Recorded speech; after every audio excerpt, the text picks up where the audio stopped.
أعوذ بالله من الشيطان الرجيم بسم الله الرحمن الرحيم الحمد لله رب العالمين صلى الله على سيدنا محمد وآله الطيبين الطاهرين. This is our 9th episode from Introduction to Rijal Studies. In this episode and in the next, we will discuss one of the major mass authentications, التوثيقات العامة, that was accepted by some and rejected by others.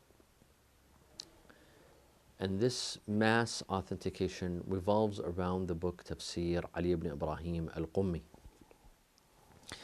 Ali ibn Ibrahim Al Qumi, there was no doubt that he was a credible person, a reliable person, that was a contemporary of Al-Imam Al-Hasan Al-Askari. His father is Ibrahim ibn Hashim. Ibrahim ibn Hashim, as we shall talk about in depth, Ibrahim ibn Hashim was someone reliable. He was a transmitter of hadith. He was a narrator that lived in Kufa, and then he moved to Qum. Ali ibn Ibrahim, his son, lived in Qum. He grew up in Qum, and that is why they call him Ali ibn Ibrahim al-Qummi. His father is not labeled as Qummi because his father, most of his life, lived in Kufa.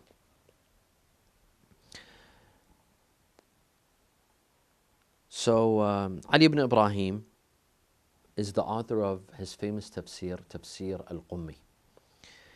And to show what a reliable person Ali ibn Ibrahim is, Ali ibn Ibrahim was a teacher to Kulayni, the author of Al-Kafi, Muhammad ibn Yaqub al-Kulayni. Al-Kulayni narrates in Al-Kafi 7,860 narrations from Ali ibn Ibrahim. That's a very, very large amount. The total amount of narrations in Al-Kafi are just a little bit over 16,000 narrations. 7,000 of them,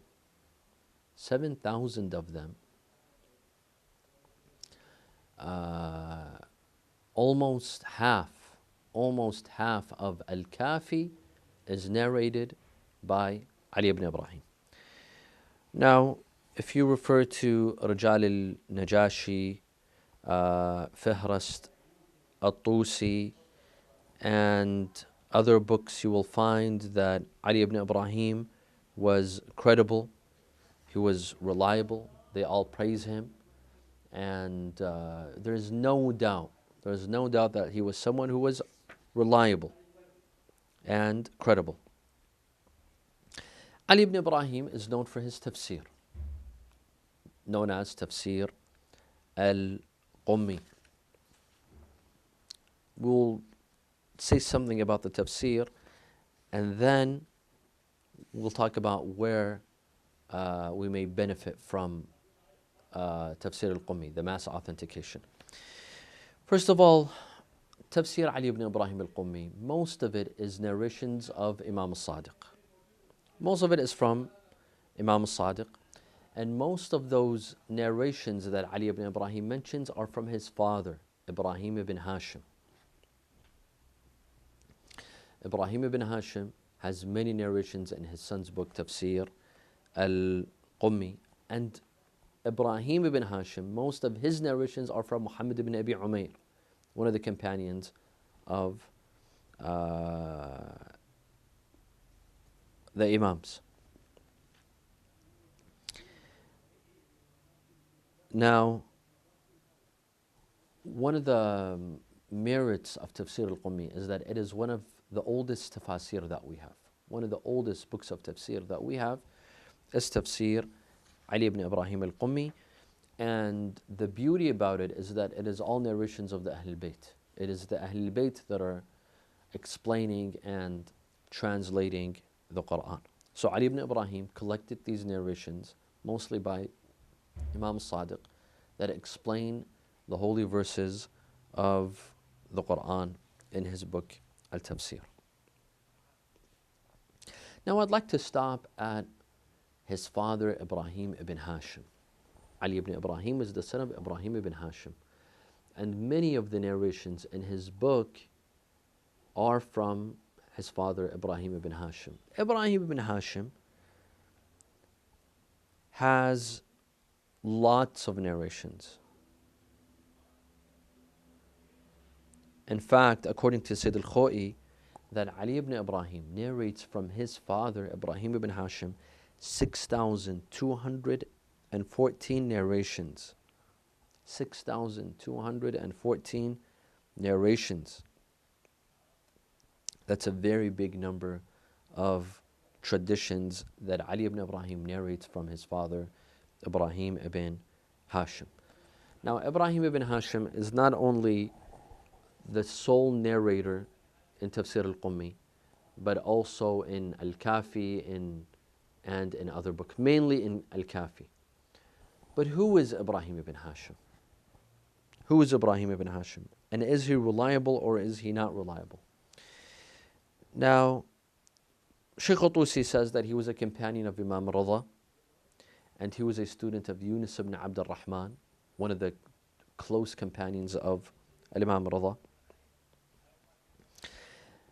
And according to Najashi, Ibrahim ibn Hashim moved from Kufa to Qum, and he spread the traditions of the Kufans in Qum.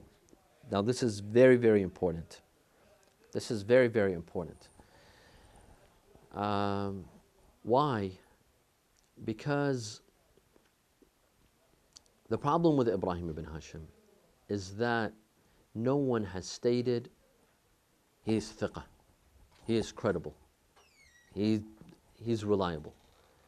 But because Al-Najashi stated that Ibrahim ibn Hashim moved from Kufa to Qum and was able to spread the traditions of the Kufans in Qum, this is taken as a point of reliability. That means he was reliable. That means he was credible.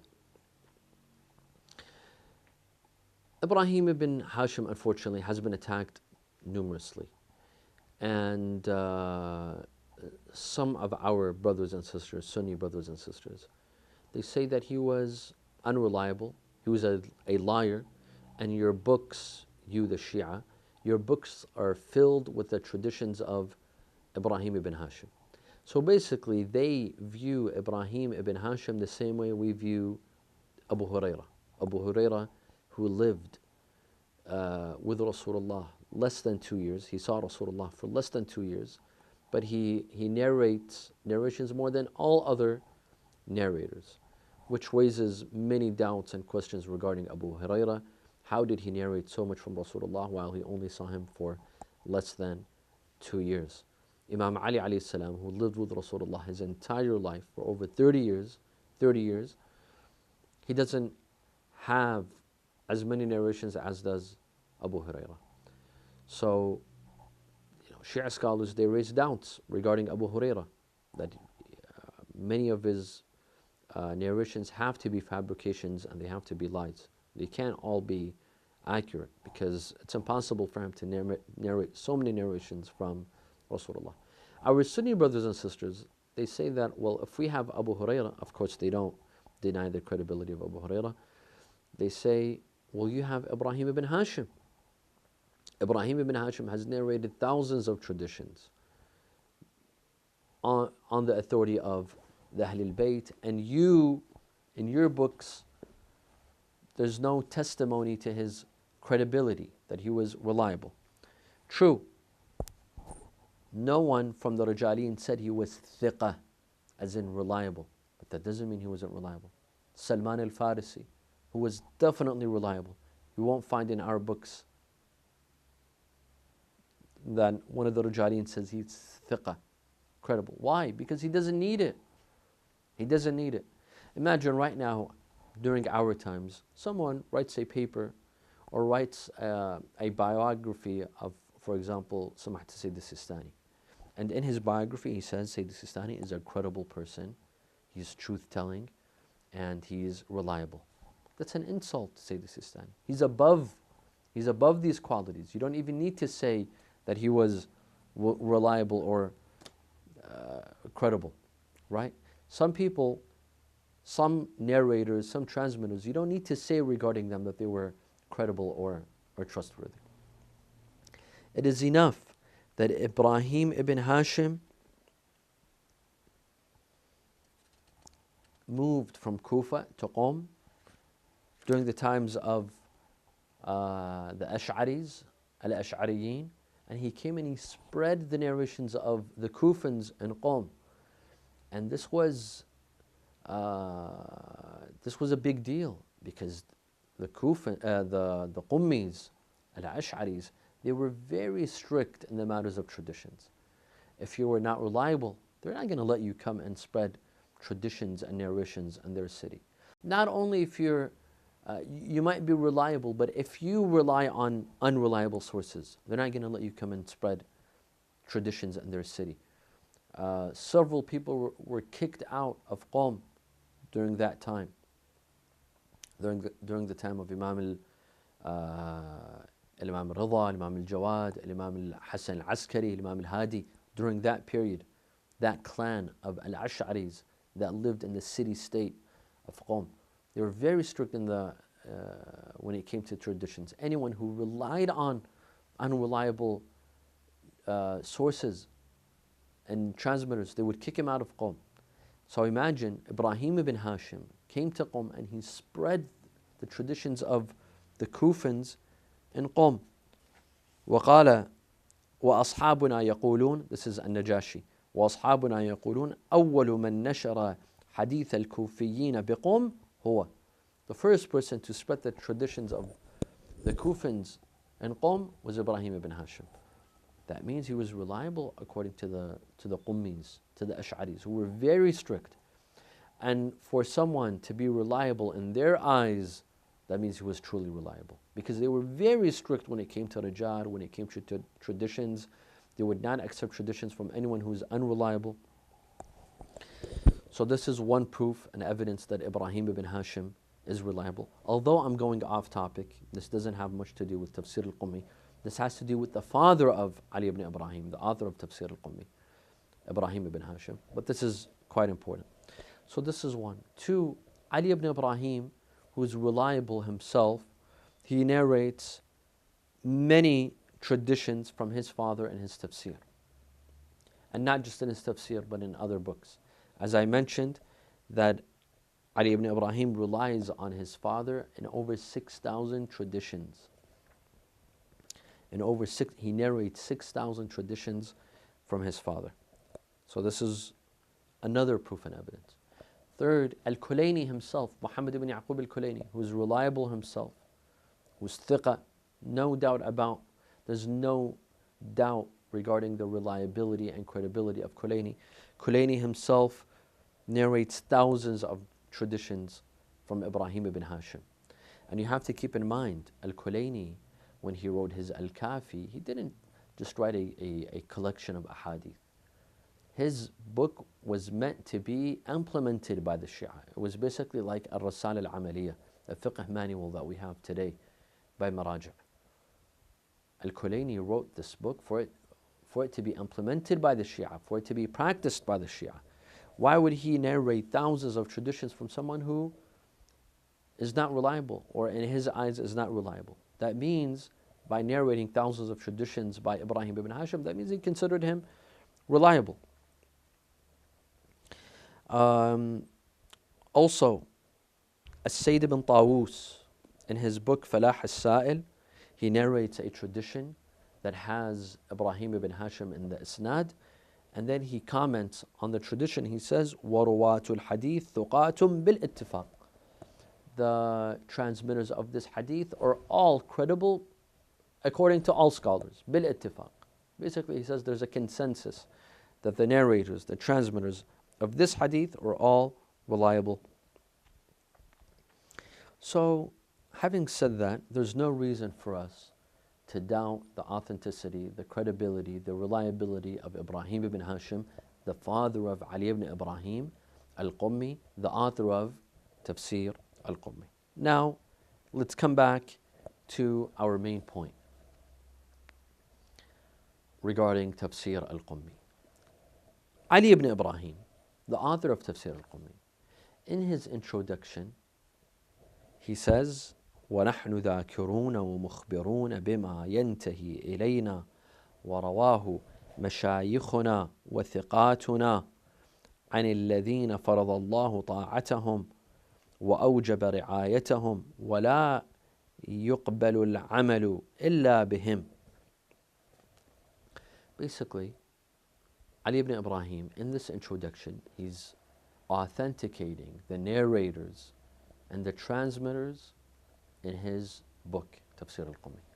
As we said, Tafsir al-Qumi is a book of narrations. Narrations regarding tafsir, starting from Al-Fatiha, Surah Al-Fatiha, all the way to Surah قُلْ أَعُوذُ بِرَبِّ النَّاسِ, Surah Al-Nas. It is a book of hadith. The Imams, mainly Imam al-Sadiq, is explaining the book of Allah, and he's relying on traditions. These traditions, they have a isnad, they have a chain of narrators, and he mentions the chain of narrators. That's the good thing about Tafsir al-Qumi. While Tafsir al-Ayyashi, for example, Muhammad ibn Mas'ud al-Ayyashi, he also has a book of tafsir that relies on hadith. But the problem is, he took out all the isnads, he took out all the chain of narrators. Thus, the book lost its academic value. It has its spiritual value, but academically, it lost its value because there's no chain of narrators. We don't know where he got these traditions from. So are they reliable or are they not reliable? But Tafsir al-Qumi, he mentions the chain of narrators. That is why it has an academic value. It seems as though he's authenticating all of his narrators, saying that all of my transmitters, all the transmitters that came in this book are reliable. And the first person to say this, to notice that Ali ibn Ibrahim is mass authenticating his transmitters in his introduction, was Al-Hurr al-Amili, the author of Wasa'il al-Shi'a. He says, وَقَدْ شَهِدَ عَلِيُّ بْنِ إِبْرَاهِيمَ أَيْضًا بِثُبُوتِ أَحَادِيثِ تَفْسِيرِهِ وَأَنَّهَا مَرْوِيَّةٌ عَنِ الثُّقَاتِ عَنِ الْأَئِمَّةِ.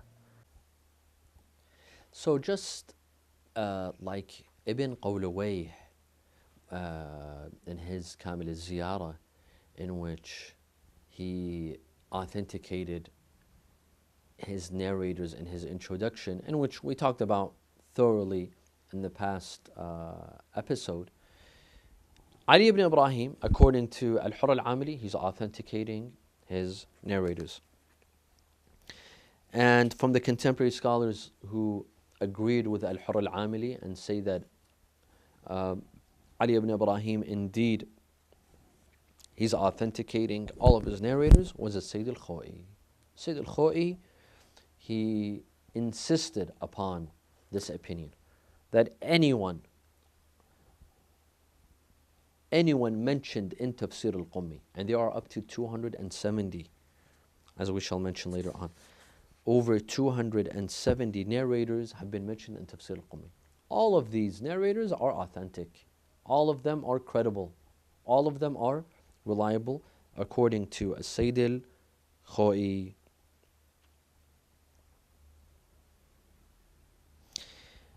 Now, perhaps we can support this opinion by Sayyid al-Khoi by saying that Ali ibn Ibrahim, by mentioning this statement, he was trying to give a value to his book.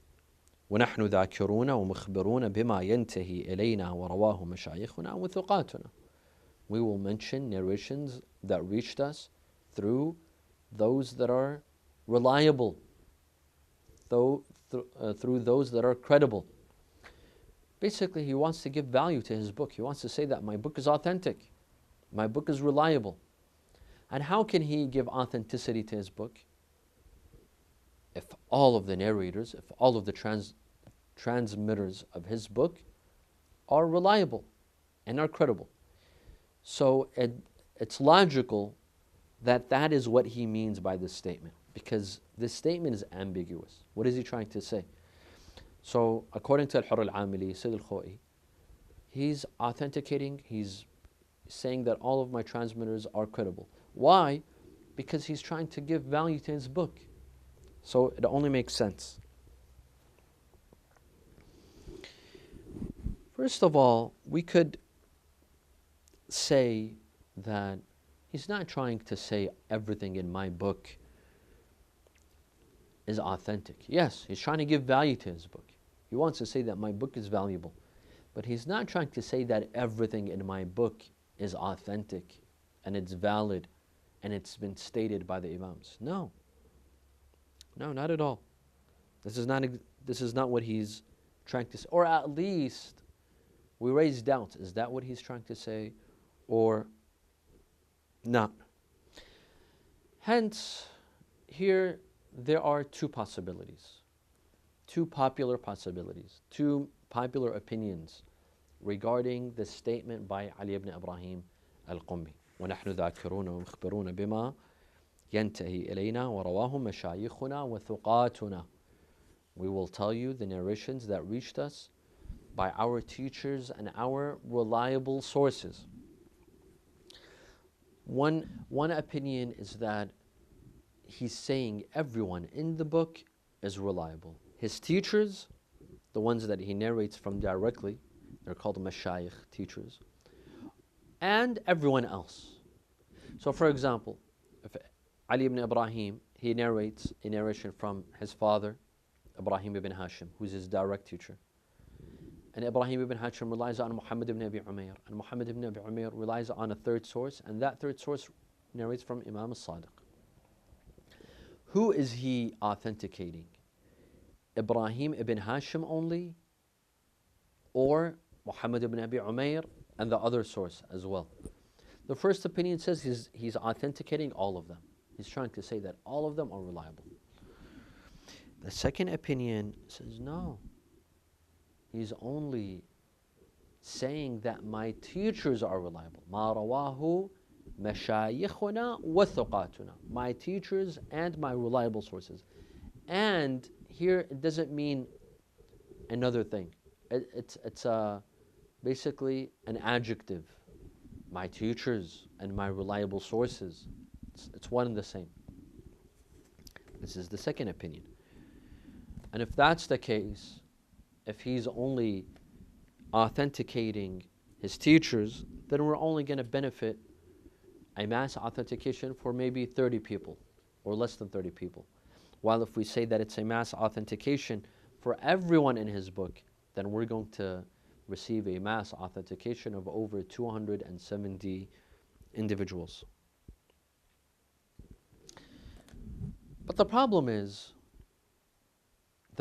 with accepting a mass authentication for all 270 narrators in Tafsir al-Qumi, it faces several problems. One is that Ali ibn Ibrahim narrated from weak individuals. We know that. Some of them were definitely weak, including Yahya ibn Aktham. Yahya ibn Aktham was a judge during the time of, I believe, Harun al-Rashid, or his son Al-Mansur.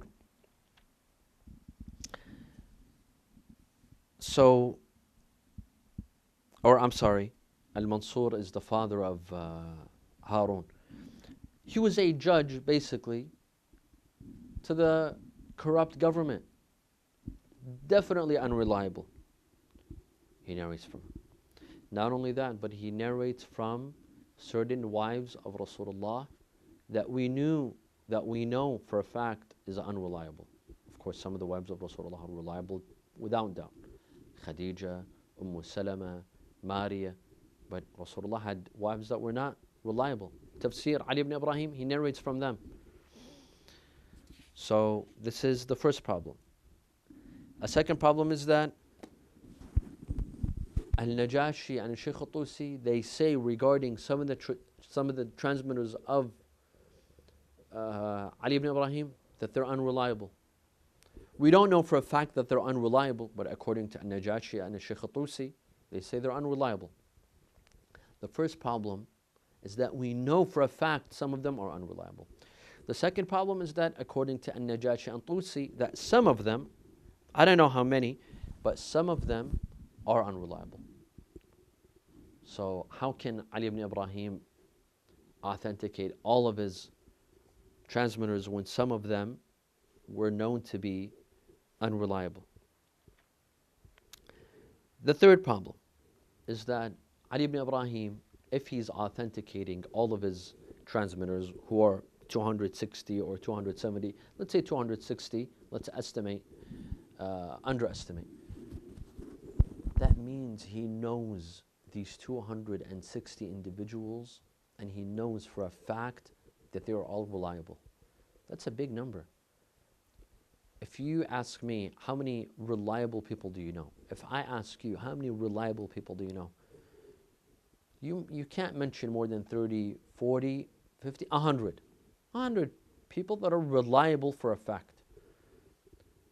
But can you say 260 individuals are reliable, they're trustworthy, they're thuqat, you could rely on them? It's a big number.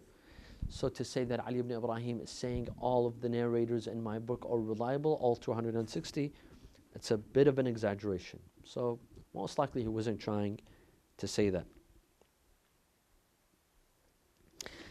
A fourth problem is that Ali ibn Ibrahim, most likely he wasn't trying to authenticate all of his narrators. Why? Because if you narrate from someone who's reliable, trustworthy, and he narrates from someone untrustworthy, you're safe. That's not your problem. You're relying on that person who's trustworthy. You're relying on your teacher. But if your teacher decides to rely on someone who's unreliable, it's his responsibility. It's his job. It's no longer your responsibility. So, Ali ibn Ibrahim could be saying that I'm relying on my reliable teachers. My teachers are reliable. But other than that, he's not saying anything more than that. Another problem, maybe a fifth problem, is that no one before Al-Hurr al-Amili argued that there's a mass authentication in the tafsir of Ali ibn Ibrahim. If it existed, others would have said it. Al-Hurr al-Amili, who is one of the later scholars, would not be the first person to point this out. There would have been others before him to point it out. But it seems like no one understood a mass authentication from the introduction of Ali ibn Ibrahim. Another problem, a sixth problem, is that if all of the transmitters in Tafsir Ali ibn Ibrahim were credible, then even if he were to mention a narration without an isnad, this is called irsal, he would say, my father narrated from Imam Sadiq, without mentioning who's in between his father and Imam Sadiq, without mentioning the chain of narrators. It should have been authentic, because at the end of the day, they're all reliable, they're all credible. So his marasil, when he mentions a narration without a chain of narrators, or some of the chain is missing, it should be authentic, it should be credible. But no one came out to say this. No one came out to say this, that all of his chain of narrators, even if the chain is missing, it should be credible. Another problem is that if we say, when he said, وَنَحْنُ مُخْبِرُونَ بِمَا رَوَاهُ مَشَايِخُنَا وَثُقَاتُنَا, our teachers and our reliable sources. If these are two different things, because those who argue that Ali ibn Ibrahim is trying to authenticate all of the narrators in his book. So he's saying, I'm narrating from my teachers and from my reliable sources. My teachers are the 30 or so individuals. And my reliable sources are all the other transmitters in between his teachers and the Imam. This is problematic. Why? Because that means his teachers are not reliable. Because he's saying, I'm narrating to you traditions from my teachers and from my reliable sources. مَا رَوَاهُ مَشَايِخُنَا وَثُقَاتُنَا. That means his teachers are not reliable. That's a big problem. That means none of his teachers are reliable, but everyone else is reliable. So how could he be narrating these traditions that are actually from his teachers. The starting point is from his teachers. So if his teachers are not reliable, how can we rely on those traditions? Hence, the first opinion that was chosen by Sayyid al-Khoi and by Al-Hur al-Amili, that there's a mass authentication in Tafsir al-Qumi for all the narrators, it cannot be accepted. In the next episode, we will continue our discussion on Tafsir Ali ibn Ibrahim al-Qumi, inshaAllah. Walhamdulillahi Rabbil Alameen, wa sallallahu ala Muhammadin wa alihi al-Tahirin.